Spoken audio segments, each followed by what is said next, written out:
If I push harder, I can make sure you don't get the job. If you don't want that, apologize to me." I couldn't help but laugh. "All right, go ahead and try. My name is Mary.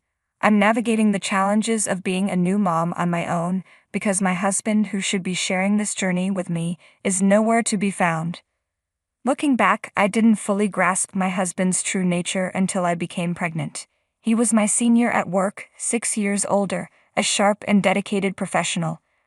When he became my supervisor, he was always calm and kind. As we grew closer, our relationship blossomed into marriage. I was just beginning my career when I fell in love with my husband. Marrying him felt like a dream come true. At our company, employee marriages aren't uncommon, but once married, couples aren't allowed to work in the same department. After lengthy discussions with the company, it was decided that I would be the one to transfer. I had earned my patent attorney license while still in college, a feat known to be quite challenging, so I was hired as an in-house patent attorney at the head office. During my first year, I rotated through various departments to gain a comprehensive understanding of the company, and by chance, I was placed in the sales department where my husband worked. So when we got married, they decided to move me to the legal department a bit earlier than planned. 5 years into our marriage, I went to the hospital because I wasn't feeling well, and was surprised to learn that I was already 4 months pregnant. We had decided to let things happen naturally, so discovering we were expecting a child filled us with joy. But as I entered my second trimester, the morning sickness returned with a vengeance, and I had to take a 3-month leave from work. That's when my husband's true nature emerged. "Are you just lying there? I'm so anemic I can barely move. And what about dinner? You're seriously asking me that right now?" When I was working, we used to share the household chores equally, but the moment I took leave, he left all the responsibilities on my shoulders. "You're home all day, but you don't do any chores. Can you please stop? You're making me feel even worse." "Hold on. That's a mental issue, not anemia. You're just using your pregnancy as an excuse to be lazy." My husband cranks up the volume on the TV, ignoring me as I lie in bed. Then he deliberately leaves the door open so the loud noise floods the room where I'm trying to rest. "Please close the door," I plead. I know he can hear me, but he acts like I'm not even there. This was when I discovered a whole new side of him. He would sit in front of the TV, constantly criticizing the women on screen. "How did she get on TV? She's so ugly. Wow, she's really fat. He's got some nerve." He never stopped complaining about the shows, droning on and on. "Is that really how you're supposed to enjoy TV? Sure, you can think whatever you want, but why open the door to the room where I'm trying to sleep?" Just wish he'd stop with the constant complaints. "Please, close the door," I asked. But my husband ignored me. The TV blared on, and he kept talking back to it, things I didn't want to hear.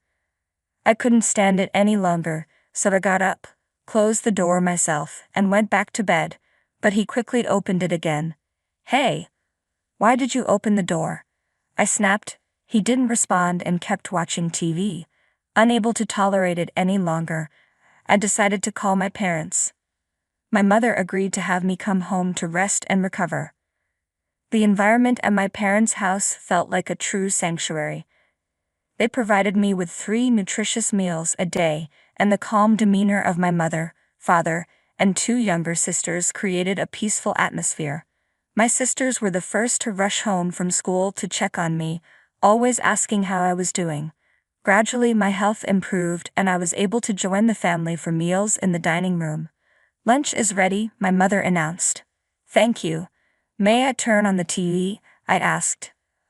"Of course," she replied. As I ate lunch with my mother, we watched TV together, and she laughed heartily at the comedian on screen.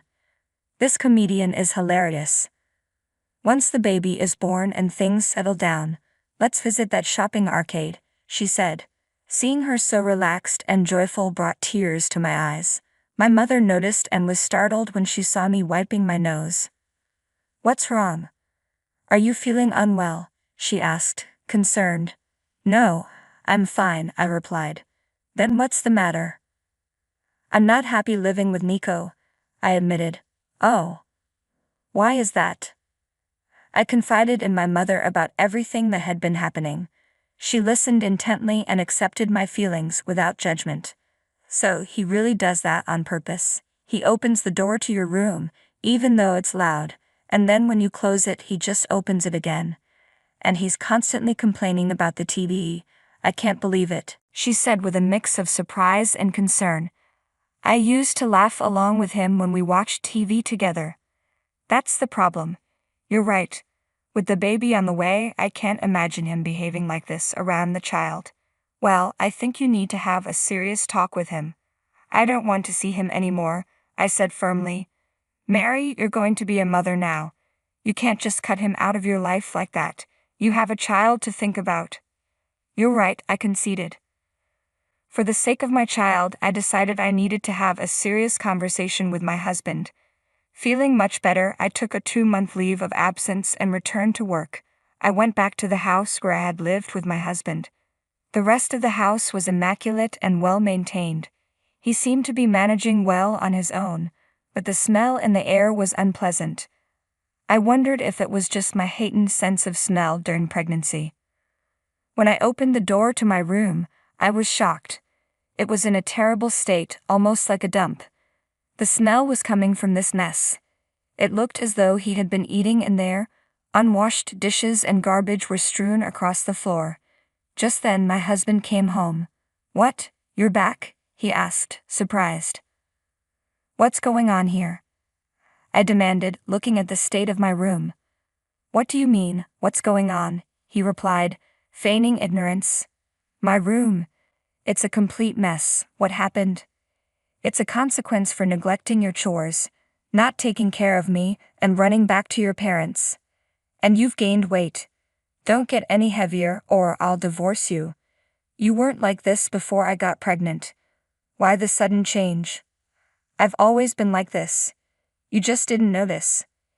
If you don't take care of me, pretend to be sick or go back to your parents, I'll make things worse for you. What about the child? I asked. Huh, he responded, confused. If we prioritize our child, then you should start taking better care of yourself. That's how it's supposed to be when the child is still small. You're being ridiculous. I come first. Don't you understand? The child comes second. Now, get up and make dinner. I'm going to stay at my parents' house, I said firmly. Oh, that's fine. I'll just find another way to punish you later, he replied dismissively. In the end, we couldn't resolve anything, and I decided it was time to divorce my husband. I returned to my parents' house to talk things over with them. Didn't expect things to get this bad, I said. What can I say? He's a twisted piece of work, my mother replied. He's a complete scumbag, my father added. No, he's a real scumbag, my mother corrected. What are you all talking about? I asked, a bit bewildered. My family's support brought me comfort. My baby and I were well taken care of, and we received a warm welcome from them. As time passed, I gave birth to a healthy baby boy. Although my parental leave was supposed to last a year, with my mother's help, I returned to work 6 months after giving birth. Everything I do is for the sake of my son. I'm determined to work hard and provide for him. On my day off, I went to my husband's house to finalize the divorce. When he saw me, he smirked and waved the divorce papers in front of me. I'm divorcing you, a fat wife like you. Here are the papers, he taunted. Oh, I'm glad you're so prompt. You can just sign them now, I said. As I reached for the papers, my husband quickly crumpled them up. What are you doing? I demanded. Hold on, you need to hear my side of the story first. What do you mean? Just listen to me. Look at me, he insisted. No, you said you're divorcing me. I heard you. Now go ahead and finalize it. You think you can't survive without me. I've managed perfectly well without you for the past 6 months. In fact, it's been quite peaceful. I'm a salesman, he said. So, I'm the one who brings in business for the company. That's why you all have jobs. Are you serious? A company is only as good as its salespeople. Show me some respect, he insisted. Just sign the divorce papers, I said firmly. I pulled the divorce papers from my bag, but my husband tried to rip them up and throw them away. What do you think will happen if you destroy them? I asked. His hand paused. I then took out a voice recorder and my phone from my bag. I recorded our entire conversation, I said. He reached out and took the voice recorder from me. The phone is connected to my colleague, I said. Even if you tear up the divorce papers or delete the recordings, my colleagues are hearing everything. If you don't sign these papers now, I'll have my colleagues file a complaint with the sales department. So, what's it going to be? Sign them, or tear them up? My husband, clearly realizing the seriousness of the situation, nodded and began filling out the divorce papers. I don't want any alimony or child support. Just stay away from us, I said. All right, I've signed the papers, he replied. I quickly left the house. Thanks, Mom, I said into the phone. It's all right. Just head to the city office, she advised. My phone was connected to my mother, and I was relieved that he hadn't discovered my deception. Although I could have enlisted help from my colleagues, I couldn't involve the company in this personal matter, no matter how much of a jerk he had been. The company was crucial to both of us, but he rendered my final gesture of mercy meaningless. After the divorce was finalized, my ex-husband took advantage of the situation to spread damaging rumors about me.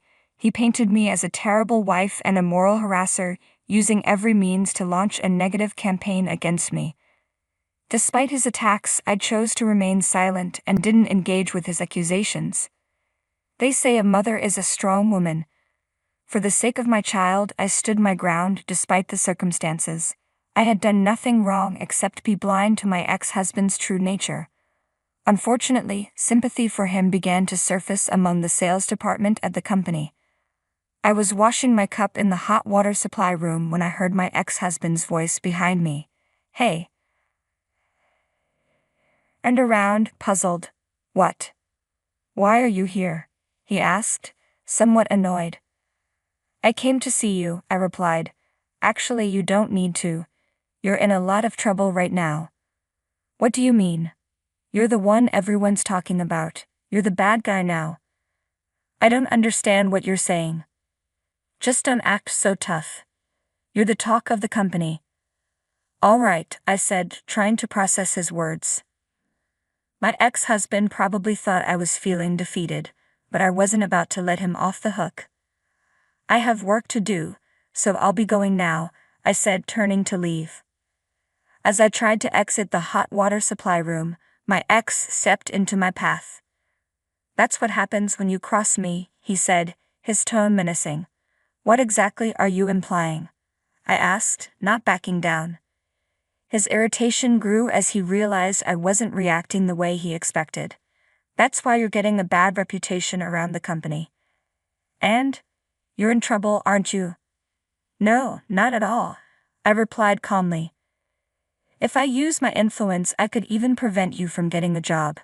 Apologize to me if you don't want that to happen, he threatened. Couldn't help but laugh. Go ahead, I said, unbothered. Do you even know what I do? Only people in the development department would have that knowledge. I'm a patent attorney. How could a sales manager like you possibly interfere with my work?